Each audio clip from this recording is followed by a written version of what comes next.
Uma boa noite, seja muito bem-vindo ao Jornal da Record News, que também está ao vivo no nosso canal do YouTube e na página do Facebook da Record News. E olha, os Estados Unidos começaram com a campanha de vacinação contra o coronavírus. E esse início tem deixado muita gente feliz. Até agora, apenas profissionais da saúde e também pacientes do grupo de risco vão ser vacinados nos Estados Unidos. Mas só de saber que o governo pretende vacinar quase 3 milhões de pessoas ainda essa semana e cerca de 20 milhões até o final de dezembro, tem trazido uma nova esperança para o país. Os funcionários de um hospital em Boston, nos Estados Unidos, comemoraram, claro, o início dessa vacinação de uma maneira bem inusitada, dançando mesmo. Um grupo com cerca de 10 profissionais do Boston Medical Center se reuniu do lado de fora do hospital para recepcionar a chegada do primeiro lote da vacina desenvolvida pela Pfizer e BioNTech. Eles fizeram uma coreografia só para prestigiar esse momento. E aí nas redes sociais o hospital escreveu que a equipe se sente muito feliz, entusiasmada com tudo isso. O Boston Medical Center foi o primeiro hospital de Massachusetts a receber a vacina da Pfizer. Esses imunizantes precisam ser aplicados em 2 doses. Dessa forma, os Estados Unidos vão precisar de pelo menos 656 milhões de doses para vacinar a população inteira. A esperança chegou em meio a uma nova onda de contágio. E apesar de toda essa insegurança, esse é um momento de alegria no país.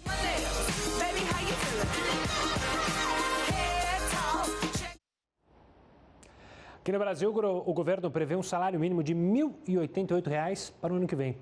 Esse valor está na proposta da equipe econômica já enviada ao Congresso. Já o déficit previsto nas contas públicas é de 247,1 bilhões de reais. Esse valor é o mais elevado do que vinha se falando até aqui. A explicação é que ele já incorpora as despesas com a compra de vacinas contra a Covid-19. Ainda falando de governo federal, o Planalto já gastou mais de 275 milhões de reais com o pagamento do auxílio emergencial. Os dados divulgados pelo Ministério da Cidadania são de um balanço até o último final de semana. 67 milhões e 900 mil pessoas foram atendidas. Os pagamentos tiveram 4 ciclos encerrados. Atualmente, o governo paga a 4ª e a última parcela da extensão do auxílio para beneficiários do Bolsa Família. O 6º ciclo de pagamentos está marcado para o dia 27 de janeiro. E o Brasil tem apenas um caso confirmado de segunda infecção pelo coronavírus. Só que as suspeitas são muitas. Uma delas até atingiu um famoso técnico de futebol, Vanderlei Luxemburgo. Lorena se recupera da Covid-19 pela segunda vez. O exame do tipo PCR, feito em junho, detectou o coronavírus. No início de dezembro, quase 6 meses depois, ela voltou a ter sintomas da doença e testou positivo novamente. Eu senti mais a sensação de prostração, né? Uma sensação de bateria a 1%. A Secretaria de Saúde da Bahia confirmou que investiga 77 casos suspeitos de reinfecção. Os médicos dizem que isso tem sido mais comum em pessoas que apresentaram a forma leve da doença e não desenvolveram anticorpos suficientes. As novas infecções são causadas pelo mesmo vírus, mas com assinaturas genéticas diferentes. No segundo episódio, dosa os anticorpos dessa pessoa, a gente faz um teste rápido, ele não aparece nada, a gente faz sorologia, a pessoa não tem nada, é como se ela nunca tivesse tido o coronavírus. O técnico Vanderlei Luxemburgo também está na lista de pessoas já contaminadas e que testaram positivo para a Covid-19 de novo. Ele está internado em um hospital de São Paulo. O treinador procurou assistência médica depois de sentir fortes dores de cabeça. Para você realmente comprovar que existe uma reinfecção, é preciso provar que o vírus da segunda infecção é diferente do primeiro. Isso a gente só consegue fazer com técnicas bem avançadas, que é o sequenciamento. Isso é possível se você tem a primeira cepa guardada. Por isso que quem já teve a doença também não pode baixar a guarda, parar de usar máscara, aglomerar. Ainda é preciso muito cuidado. Essa é uma doença nova, a gente ainda precisa conhecer muito dela. A medicina precisa entender todos os padrões dela. Uma pesquisa da Confederação Nacional da Indústria mostrou que 1/3 de nós brasileiros pretende consumir menos no ano que vem. Esse levantamento ainda aponta que a maioria quer poupar mais. Poupar já era um hábito de parte da população brasileira, mas de fato se tornou um hábito novo para outra parte nesse ano de 2020, por 2 razões. Seja porque foi obrigado, porque não conseguiu consumir o que gostaria de consumir e por conta disso acabou sobrando um pouco de dinheiro, ou mesmo aqueles também que realmente quiseram ativamente aumentar a sua poupança, ficaram preocupados com a renda ou incertos com relação ao futuro e aumentaram a sua poupança. A pesquisa mostra que isso deve continuar no próximo ano. Aumentou a intenção de poupar no próximo ano, seja daqueles que já poupavam, seja daqueles que passaram a poupar em 2020 e até mesmo aqueles que não pouparam nesse ano, pretendem aumentar a poupança no próximo ano. E para falar mais sobre isso, para ajudar quem quer poupar em 2020 e 2021, a planejadora Paula Sauer está aqui para dar algumas dicas práticas.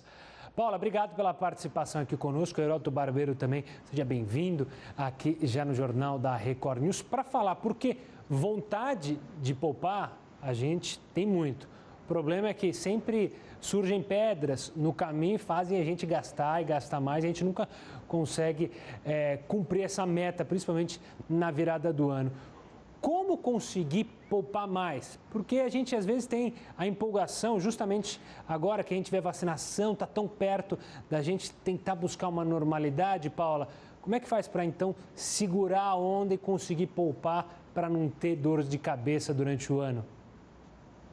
Olha, a intenção é de poupar, né? A ideia é guardar mesmo dinheiro, começar um ano de uma forma mais tranquila, até porque a gente sabe que no início do ano a gente tem aquelas despesas que são previstas, mas a gente nunca guarda dinheiro para elas, né? Vem o IPTU, vem o IPVA, material escolar, e a gente sempre reclama delas. Mas quando ao certo seria guardar dinheiro ao longo do ano para essas despesas enjoadas, mas que já são previstas para o começo do ano seguinte, certo? Paula, esse ano a gente teve uma notícia curiosa em que a caderneta de poupança bateu recorde em cima de recorde. O que fazer o ano que vem? Esse ano, a caderneta de poupança rendeu 1,4% ao ano. Tá, pelo menos, a inflação vai ser 2 vezes mais do que isso. Portanto, quem investir em caderneta de poupança vai perder dinheiro. O que fazer, então? Onde é que o público deve investir o seu dinheiro?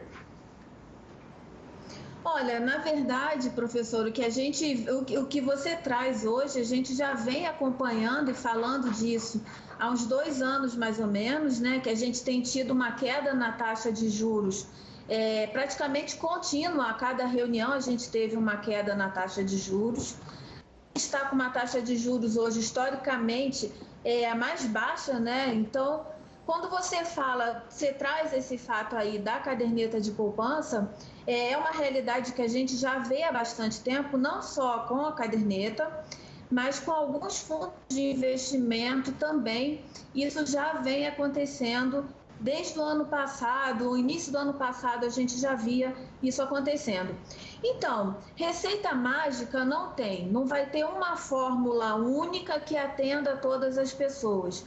Então, o ideal é você conversar com um especialista, trazer os seus sonhos, os seus anseios, os seus temores, as suas possibilidades e o quanto você está disposto a correr risco, para colocar na sua carteira, fazer uma diversificação, de forma que você corra um pouquinho mais de risco ou perca um pouco da liquidez, né? O dinheiro fique preso mais tempo no investimento, mas que ele tenha a possibilidade de te oferecer uma rentabilidade melhor. Poupança, investimentos hoje com a liquidez direto, né? Assim, apertei o botão, cai na conta, muito provavelmente a gente vai estar deixando dinheiro na mesa. Existem outras possibilidades que são tão seguras quanto, mas que eles visam trazer uma rentabilidade melhor para aquele dinheiro suado ali ao longo do ano. Paula, a gente tem uma revolução na tecnologia dos bancos, tem as fintechs, há pouco tempo surgiu o Pix. É preciso que o brasileiro esteja mais atento a essas novidades para justamente fugir daquelas taxas antigas que, se você colocar na ponta do lápis, no final do ano representa um dinheiro que você podia ter justamente guardado, investido, Sim. pago. Falta a gente ter um pouco mais dessa noção, saber que o cliente tem poder, principalmente quando a gente está falando de bancos hoje em dia, apesar da gente ainda ter grandes bancos dominando o mercado? Olha, isso que você trata é muito importante. Quando a gente fala do Pix, eu comentava isso tem mais que menos de 20 minutos, né, que vai chegar uma hora que os próprios fornecedores, eles vão querer que você faça o pagamento via Pix, porque ele vai ter ali o pagamento direto, né, vai ter o pagamento registrado online, ele vai ver ali que efetuou a operação ali. Quando a gente fala de banco, de telefone, de programas de fidelização de uma maneira geral, a gente vai precisar ter mais atenção para saber, primeiro, eu uso isso com essa frequência, eu continuo usando esse programa com essa frequência, né? Então, assinatura de jornal, de revista, de televisão, de academia, de coisas que você compra e recebe por mês, a gente acha que é um valor baixinho, é pouquinho, não vou morrer por causa de R$15, não vou morrer por causa de R$90, aquela academia, né, 24 horas por dia, em toda a galáxia, e a gente não usa. E aí chega no final do ano, você pensa assim, caramba, eu queria comprar isso aqui, mas nossa, R$1.200. Caro, né? Mas R$1.200 foi aqueles R$100 que você não deu bola e jogou fora por mês. Então, quando a gente soma esses pequenos gastos, no final do ano poderia ser uma compra bacana que a gente gostaria de fazer agora e falta recurso. Paula, mais uma orientação para as pessoas que estão acompanhando aqui o jornal da CBN. Surpreendeu também o fato de que esse ano nós tivemos mais de 1 milhão de novas pessoas entrando na Bolsa de Valores de São Paulo, chamada B3. Agora, pergunto, ainda é pouco, é muito pouco. Por que as pessoas, em geral, preferem a poupança, que você explicou agora um pouquinho, do que investir na Bolsa? É porque desconhece, é porque não tem educação financeira, é porque tem medo? O que faz o brasileiro ser tão refratário ainda à Bolsa de Valores? Eu acho que é um pouco de tudo que você acabou de falar, né? Então tem o medo, tem o receio, tem uma questão que é muito importante. A gente tem uma versão perder dinheiro, gente, perder qualquer coisa dói muito pra gente. Se eu acho R$50 numa bolsa aqui agora, numa jaqueta, eu vou ficar feliz.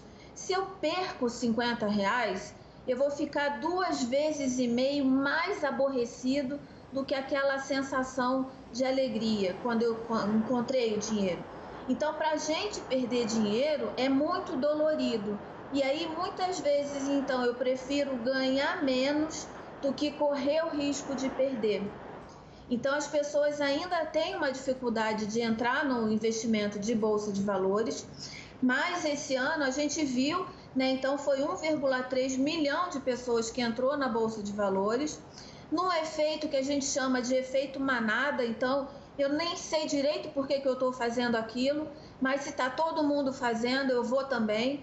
Eu não quero ficar por último, eu não quero ficar de bobo na história. Está todo mundo indo, eu vou também, né? Corre primeiro, pergunta depois. Então isso aconteceu na Bolsa. Então tem a questão a gente está vendo a renda fixa, a poupança com uma rentabilidade ruim, né? A gente precisando sofisticar mais o investimento e as pessoas ainda acreditam na Bolsa de Valores como uma maneira de enriquecer rapidamente, né? De criar essa autonomia financeira de uma maneira mais rápida. Mas tem os percalços no meio do caminho, né? Claro. Então muitas pessoas entram sem entender exatamente como funciona o mercado financeiro e se assustam. Exato, e é preciso lembrar sempre o cuidado para não acreditar nos vendedores de sonhos, nas pirâmides financeiras, em rendimentos maravilhosos. Paula, obrigado pela participação aqui conosco, pela ajuda a todo mundo que tem o intuito de guardar dinheiro. É preciso agora colocar isso em prática. Um forte abraço e até uma próxima. O Heródoto volta daqui a pouquinho aqui conosco. E agora, por causa dos cuidados com a pandemia, a Prefeitura do Rio cancelou a festa de Réveillon oficial da cidade. Antes, tinha o plano de uma comemoração com um formato diferente, sem fogos de artifício, sem a presença de público. Os shows seriam transmitidos pela TV e pela internet. O cancelamento, de acordo com o prefeito Marcelo Crivella, em respeito às vítimas da Covid-19, é ainda uma medida para proteger a população. Olha, o presidente Jair Bolsonaro parabenizou Joe Biden pela vitória na eleição dos Estados Unidos. Ele reconheceu a conquista de Biden após o colégio eleitoral do país confirmar o resultado das urnas. Bolsonaro escreveu o seguinte no Twitter: saudações ao presidente Joe Biden, com meus melhores votos e a esperança de que os Estados Unidos sigam sendo a terra dos livres e o lar dos corajosos. Ele também acrescentou que está pronto para trabalhar com Biden e dar continuidade à construção de uma aliança entre ambos os países que defenda a soberania, a democracia, a liberdade e a integração econômico-comercial para beneficiar as duas nações. Com a mensagem de Bolsonaro, só falta agora o Kim Jong-un, líder lá da Coreia do Norte, parabenizar Joe Biden e o próprio Donald Trump, mas esse duvido que vá parabenizar o seu rival. O Senado aprovou hoje o projeto que cria a carteira de vacinação digital. O texto determina o registro eletrônico do histórico de vacinações administradas em serviços de saúde públicos e privados. A ideia é que as informações de todas as vacinas aplicadas no paciente sejam disponibilizadas para consulta em uma plataforma totalmente digital. A proposta ainda precisa passar pela Câmara dos Deputados. Clínicas privadas querem oferecer a vacina contra a Covid-19. Mas será que isso, de fato, pode acontecer? O Heródoto explica para a gente. Diga lá, Heródoto. Olha, Gustavo, hoje começou a vacinação nos Emirados Árabes. Começou a vacinação hoje na Arábia Saudita, entre outros lugares. Né? O que mostra o seguinte, aqui geralmente a gente liga tudo ao governo. Todas as empresas, eu vou mostrar 5, tem mais de 10, eu vou mostrar só 5. Todas elas são empresas privadas, não são empresas do governo. O governo não tem nada a ver com isso. Os governos entraram com uma graninha para financiar a pesquisa. Esses que entraram com essa graninha estão recebendo primeiro. Mas não tem nada a ver com o governo, são empresas privadas. Portanto, eles podem vender tanto para o governo como podem vender também para hospital particular. Então, vamos lá. A vacina mais disponível nesse momento é a da Pfizer, a gente já disse, da Pfizer com o laboratório alemão BioNTech. 95% de eficiência, 2 doses, foi testada em 43 mil pessoas e está sendo aplicado, então, em todos os países que eu acabei de citar. Estados Unidos, na Inglaterra, na Arábia, por aí afora. Outra vacina que chegou no mercado, pode estar também no hospital, não só num posto de saúde. Vamos virar aí que a gente vai mostrar a segunda vacina que está lá. É americana também, da Moderna. Eficácia 94%, tem que tomar 2 doses também, portanto o preço é dobrado. E foi testada em 40 mil pessoas no mundo. Então vai ter muita vacina por aí para ser aplicada. Outra vacina importante também que está todas essas estão na fase 3 que eu estou citando. Vamos virar mais uma para a fase 3. Lembra que aquela famosa do laboratório inglês AstraZeneca e da Oxford. Olha a eficácia, é menor, dá uma olhadinha aí, ó. Não é de 90%, é de 70%. Tem que tomar 2 doses, o que me chamou a atenção. Foram testados só em 12 mil pessoas. Muito pouco em relação àquelas outras que eu citei agora há pouco. Mas há outro laboratório que também está para vender aí. É só bater na porta lá e eles vendem. Se você tiver grana, eles vendem. Qual? Vou mostrar aí, então, aí mais um laboratório. Está na China. Na China tem mais de uma vacina. Estou citando essa daí que é mais conhecida aqui no Brasil por causa do Butantan, que é a Coronavac do laboratório Sinovac. Olha a eficácia dela, 97%, é a maior de todas, 97%. Toma as 2 doses, mas me chamou a atenção o seguinte, o teste só em 13 mil pessoas. Pô, a China tem 1 bilhão e 200 milhões de habitantes, foi testado em 13 mil pessoas, mas está na fase 3 também. E a outra, que também vai poder chegar no mercado rapidamente, já está sendo aplicada em Moscou, está sendo comprada por alguns estados brasileiros, tem o nome do satélite Sputnik, só pode ser russa. Olha lá, com eficácia de 92%, 2 doses, foi testada em 40 mil pessoas. Eu não citei aqui aquelas que estão na fase 2, tem mais umas 5 ou 6 na fase 2, que deverão passar rapidamente para a fase 3. Isso vai ficar tão comum quanto o teste que a gente no passado só tinha no posto de saúde, hoje você encontra aqui na farmácia aqui do lado uma placa dizendo que o teste está mais barato. Vai acontecer a mesma coisa com essa vacina, tal a quantidade de laboratórios privados e que vão querer ganhar grana vendendo essas vacinas para governos, aí vai ser dado gratuitamente, ou nos hospitais privados, a gente vai lá, paga e toma vacina no hospital. A gente vai acompanhar. Bom, Heródoto, daqui a pouco você volta com outras informações. Por falar em vacina, a vacinação aqui no país deve começar 5 dias após a Anvisa dar aval a algum tipo de dose dessas, por exemplo, que o Heródoto mostrou. A informação foi dada pelo Ministério da Saúde em resposta ao pedido de esclarecimento do Supremo Tribunal Federal. Caberá aos governos dos estados e do Distrito Federal encaminharem as vacinas aos municípios. Os grupos prioritários terão que receber a vacina em até 60 dias. O esperado é que 51 milhões de pessoas sejam vacinadas em 4 meses. Esse é o número dos grupos de risco, do grupo prioritário. O Twitter, que terá que pagar uma multa de $546 mil por ter violado os dados de usuários. Em reais, a multa imposta por um órgão regulador de dados da Irlanda passa de 2 milhões. A rede social vai ter que pagar esse valor porque uma falha tornou públicos alguns tweets privados. O caso foi investigado em 2019. A empresa assumiu a responsabilidade pelo erro e disse que continua comprometida a proteger a privacidade dos clientes. Vamos até o Japão, porque o Comitê Olímpico do Japão confirmou que a turnê do maior símbolo dos Jogos, a tocha olímpica, será realizada. Então vamos falar com a nossa correspondente, Silvia Kikuchi. Bom dia para você, Silvia. A tocha vai passar por todos os cantos aí do Japão? Olá, Gustavo. Isso mesmo. A chama olímpica vai percorrer todas as 47 províncias do Japão a partir do dia 25 de março, mantendo o plano original. Para comemorar a decisão, a Tokyo Skytree, a torre mais alta do país, ficou iluminada em tons de rosa e dourado, as cores da tocha olímpica. Em março deste ano, o revezamento da tocha foi cancelado durante o auge da pandemia de coronavírus no mundo. Mas com a chegada da vacina, a previsão é de que tudo se encaminhe para a disputa dos Jogos em 2021. Gustavo? Obrigado pelas informações, Silvia. Olha, o presidente Jair Bolsonaro pediu ao Supremo Tribunal Federal que a União não seja responsabilizada por expressões utilizadas por juízes em sentenças. Existem vários casos em que a União precisou pagar multas pelas declarações de terceiros. O Heródoto explica para a gente por que isso acontece.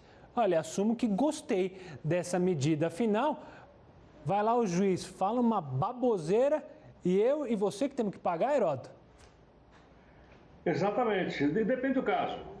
Vamos supor, Gustavo, que fosse eu que tivesse sido condenado no artigo 139 do Código Penal. Meu Deus! O que diz o tal do artigo 139? Ele é o artigo que estabelece o que é difamação. Então, eu difamei alguém, né? Manchei a reputação dessa pessoa, falei coisas ofensivas contra ela, torpe, etc, etc. Fui processado e fui condenado. Qual é a pena que eu vou receber? Vou receber uma detenção de 3 vezes ao ano. Como eu sou réu primário, por enquanto, pelo menos, né? Eu não vou ficar preso, mas recebi uma multa de R$58 mil. Agora, a questão é o seguinte, quem é que vai pagar essa multa? Quem vai pagar sou eu. Eu vou pagar a multa. Não, não, foi eu que cometi o crime? Pois é. Isso funciona para nós que somos cidadãos comuns. Não funciona para aqueles que moram no Olimpo, que moram lá em cima. E o fato é real. O fato é o seguinte. O ministro Gilmar Mendes foi condenado exatamente por esse mesmo motivo, difamação. Contra quem? Contra o Deltan Dallagnol. Lembra do Dallagnol lá da Lava Jato? Eu nem vou repetir o que ele falou aqui, porque pega até mal, né? Muito bem. Ele foi condenado a pagar uma multa, também como eu tem que pagar multa. Quanto é? R$59 mil. Só que é o seguinte, o ministro do Supremo não paga a multa. Quem paga a multa é a União. Então a Justiça está dizendo que a União tem que pagar a multa de uma ofensa cometida pelo ministro do Supremo Tribunal Federal. Logicamente, mas eu não sabia disso, a gente aprende cada coisa aqui na história do nosso país, que é coisa inacreditável, mas de fato é real, é isso que eu estou contando. E mais, a gente sabe que quando a multa vem da União, Gustavo, a gente sabe que a União, na verdade, é o nosso bolso. É ou não é? Exato. E essa grana, os 59 mil, também sai dos impostos que nós estamos recolhendo e estamos olhando aí para o impostômetro para ver se ele chega a 2 trilhões de reais. Então você veja o seguinte, além de salário, além daquela mordomia, daquele monte de gente trabalhando lá, quando ele comete um crime, porque a justiça que está dizendo que cometeu, não sou eu, a justiça, em vez de ele pagar a multa, quem paga somos nós, em cima desses quase 2 trilhões de impostos que você está mostrando aí. Pois é, você falou do impostômetro, ele apareceu, logo chega aos 2 trilhões. Heródoto, daqui a pouco você volta a participar aqui conosco, e é bom lembrar, né? vai escrever alguma coisa de um juiz, de um desembargador, dar uma opinião para ver o que acontece. Você aí de casa sabe bem, a gente tem inúmeros casos sobre a liberdade de expressão para os juízes ser confundida com ataque a eles. Mas enfim, a crise de abastecimento no Rio de Janeiro completa um mês hoje. E olha, o serviço só será normalizado próximo ao Natal. O rodízio na distribuição é uma das ações utilizadas para amenizar os transtornos causados pela falta d'água após um problema técnico que está fazendo com que a capacidade do sistema funcione só com 75%. Além disso, a SEDAI, que é a Companhia Estadual de Águas e Esgotos do Rio de Janeiro, foi multada em mais de R$1 milhão por esse problema técnico. De acordo com a Agência Reguladora de Energia e Saneamento Básico do Estado do Rio de Janeiro, houve ausência de manutenção preventiva dos equipamentos. E os senadores rejeitaram há pouco a versão do projeto que regulamenta os investimentos no Fundeb, o Fundo de Desenvolvimento da Educação Básica, já aprovada pela Câmara. Os senadores fizeram uma votação simbólica e devolveram à Câmara o projeto do Fundeb para que ele seja analisado novamente. Segundo os senadores, o texto veio com pontos polêmicos, como a retirada de até 16 bilhões de reais das escolas públicas para o repasse às escolas privadas sem fins lucrativos e ensino profissionalizante do Sistema S. O projeto regulamenta o repasse de recursos do Fundo de Manutenção e Desenvolvimento da Educação Básica e da valorização dos profissionais da educação. As novas regras devem ser aplicadas a partir de abril. E a iniciativa do Senado foi justamente repassar para a Câmara, porque se passasse, poderia dar problema com o Ministério Público Federal por ser inconstitucional, porque estava repassando dinheiro do ensino público para justamente a iniciativa privada, o que para muitos advogados se mostraria como inconstitucional. O começo da vacinação contra a Covid-19 em países como os Estados Unidos, Reino Unido e Canadá fez muita gente ser saudosista, lembrar como a vida antes da pandemia. Mas será que a realidade muda logo após a aplicação do imunizante? As máscaras, por exemplo, poderão ser descartadas? Quem tomou a vacina está liberado para a vida normal ou não? Quem esclarece algumas dessas dúvidas é o médico Renato Grimbaum, membro da Sociedade Brasileira de Infectologia, que participa aqui conosco no Jornal da Record News. Doutor, obrigado pela participação, por atender a nossa equipe. Uma boa noite. Eu já começo perguntando. A gente está vendo que a maioria dos imunizantes precisam de 2 doses. Ou seja, isso significa que tomou a primeira dose, os cuidados têm que ser exatamente os mesmos que se não tivesse tomado, ou seja, a gente vai continuar usando máscara, vai evitar distanciamento social por um bom tempo? Até depois da segunda dose é possível que venhamos a ter esse tipo de exigência. Por quê? Nós estamos passando por uma aprovação acelerada de todas as vacinas, os protocolos de fase 3 estão sendo resumidos. Eles são os protocolos mais perfeitos, embora estejam sendo bem feitos, e nós não sabemos qual é o real potencial das vacinas ainda. Sabemos que provavelmente vão resolver muitos problemas, mas nós ainda não temos certeza. Então é possível que ainda demorará algum tempo para que a gente tenha segurança para abdicar dessas normas de proteção. Doutor Grimbaum, pelo noticiário nós temos certeza que apenas uma única pessoa no Brasil foi atestada como reinfecção, ou seja, foi infectada 2 vezes pelo coronavírus. Agora, a pergunta é o seguinte, já agora surgem outras notícias, em outros lugares, dizendo que 70 pessoas são suspeitas, etc. Como é que um cidadão comum pode acompanhar o noticiário com peso para não ficar assustado, para achar que nós estamos tendo uma quantidade enorme de pessoas com reinfecção, se o caso constatado realmente é um só?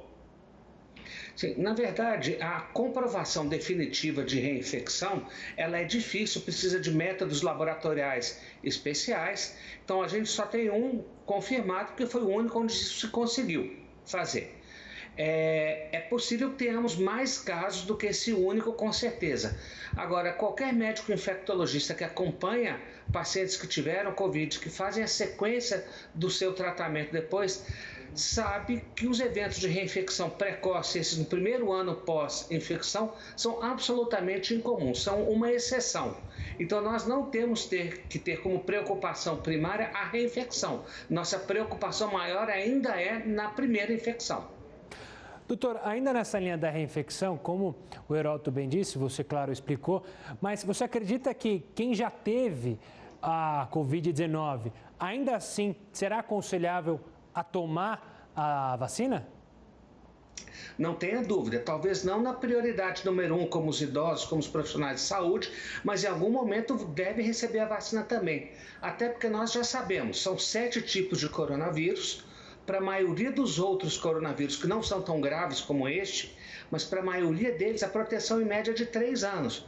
Então nós sabemos que mesmo as pessoas que tiveram doença ou que já foram vacinadas, em algum momento precisarão ser revacinadas. Doutor Grisval, qual é o termo correto que nós devemos usar? Os casos que estão acontecendo hoje no Brasil são ainda da primeira onda, são reflexo da primeira onda, ou nós já entramos numa segunda onda, como defendem outras autoridades? Aí as pessoas ficam perdidas, dizendo, tem uma nova onda. Temos uma nova onda ou não? Isso é um pouco semântico e isso deixa em segundo plano o aspecto mais importante de todos.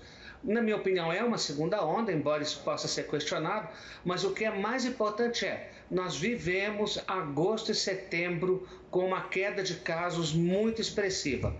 No início de outubro começou a virar e agora, final de novembro e dezembro, temos uma elevação muito grande do número de casos. O que nos interessa dizer é que existe uma elevação, existe um aumento de risco, existe um maior número de casos graves. Muito provavelmente é uma segunda onda, mas sendo uma segunda onda ou não sendo uma segunda onda, é um momento de grande preocupação e de retomarmos algumas cautelas, algumas medidas de prevenção que nós deixamos em segundo plano quando a epidemia arrefeceu transitoriamente.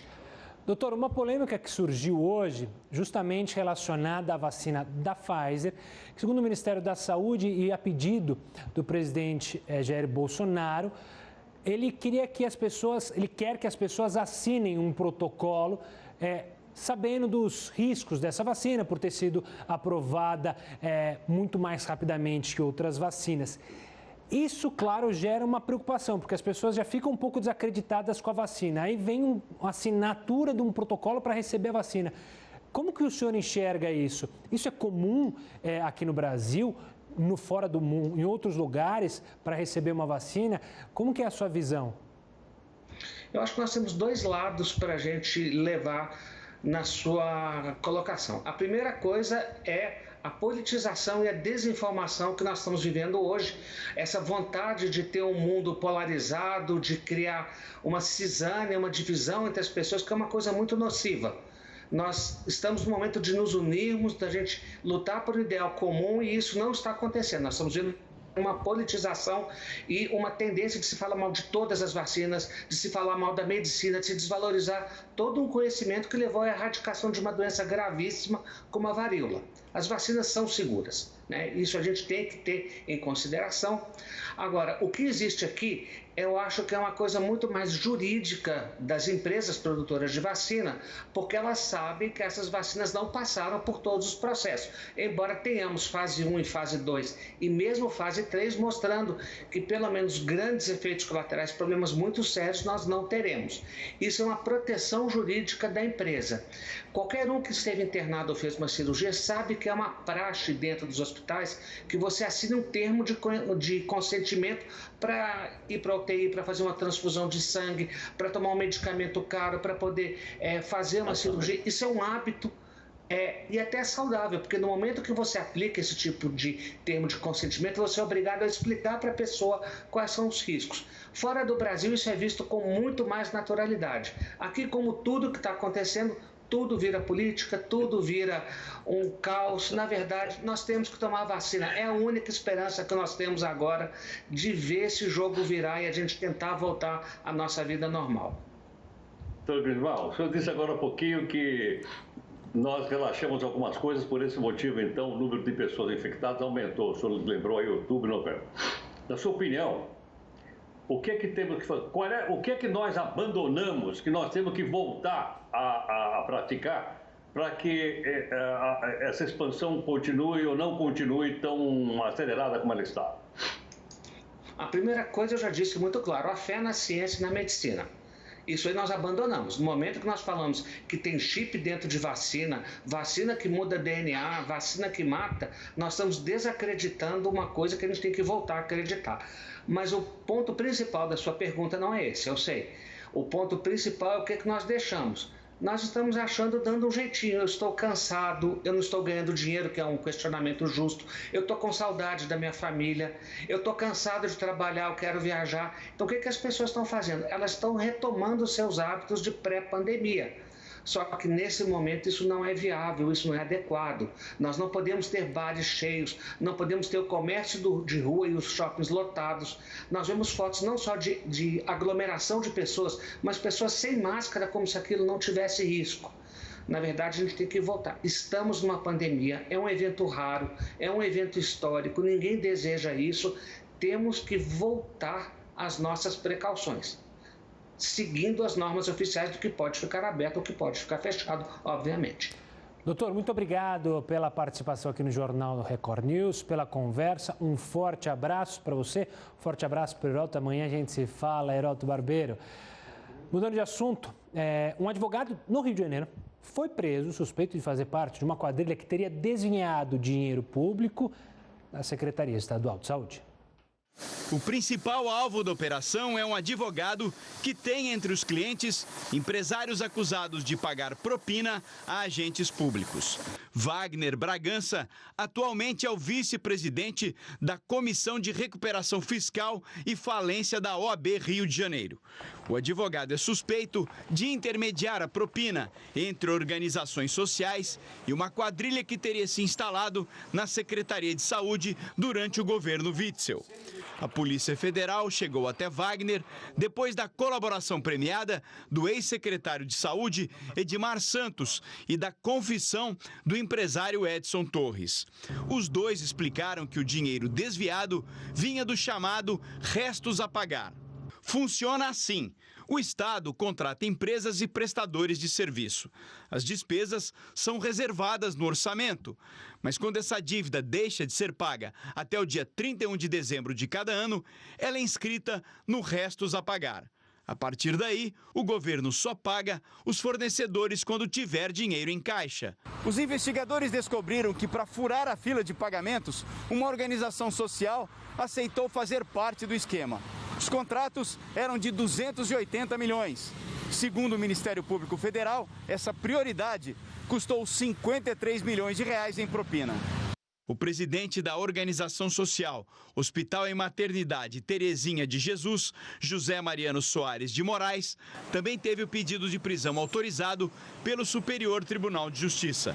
Depois do escândalo, o governo decidiu tornar mais transparentes os pagamentos de fornecedores. As pessoas que estão sendo pagas pela fila, eu pedi que esse site seja publicado sempre 7 dias antes do pagamento, para que possa haver alguma impugnação, alguma denúncia, e também para os órgãos de controle serem 100% transparentes. E eu creio que assim a gente consiga dar um basta e resolver de vez a questão do resto a pagar. A defesa de José Mariano Soares de Moraes afirma que ele não foi preso e que é um profissional com décadas de dedicação à saúde. A organização social Hospital Maternidade Terezinha de Jesus disse que não tem qualquer envolvimento ilícito em relação aos fatos sob investigação. Nós não localizamos a defesa de Wagner Bragança e Edson Torres. A OAB do Rio de Janeiro informou que não irá se pronunciar. O ex-secretário de Saúde, Edmar Santos, não retornou nosso contato. O governador afastado, Wilson Witzel, disse que jamais compactou com qualquer tipo de irregularidade e que o acusam sem provas. Será cremado amanhã o corpo do cantor Paulinho, do Roupa Nova. Aos 68 anos, ele morreu devido a complicações da Covid-19. Por causa da pandemia, a cerimônia será restrita a apenas familiares do artista.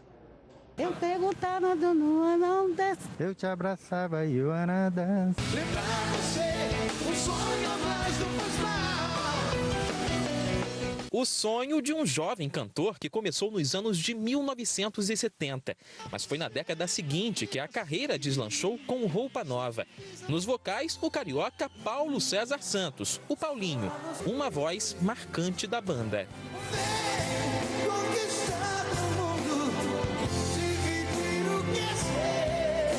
O principal vocalista, um cara adorável, querido, um fofo. Fica difícil, né, dimensionar o tamanho da perda que ele representa para o Roupa Nova. O estúdio era a segunda casa de Paulinho e foi de cantinhos como esse que saíram canções que embalaram várias gerações. Uma carreira de sucesso que em 2009 ganhou reconhecimento internacional com um dos mais importantes prêmios de música. Paulinho e o Roupa Nova receberam o Grammy Latino de melhor álbum pop contemporâneo brasileiro. Ele era um cara que, quando você ouvia ele cantar no estúdio, quando ele pegava uma canção, que ele dominava aquela canção, que ele chegava para cantar, você via a força do cantor, a força do artista, porque a canção ficava maior do que era, porque é aí que está o grande intérprete. Paulinho morreu na noite desta segunda-feira. Aos 68 anos, ele se tratava de complicações provocadas pela Covid-19 neste hospital particular. O cantor foi diagnosticado com coronavírus enquanto se recuperava de um transplante de medula óssea. A morte precoce foi um duro golpe para a música popular brasileira.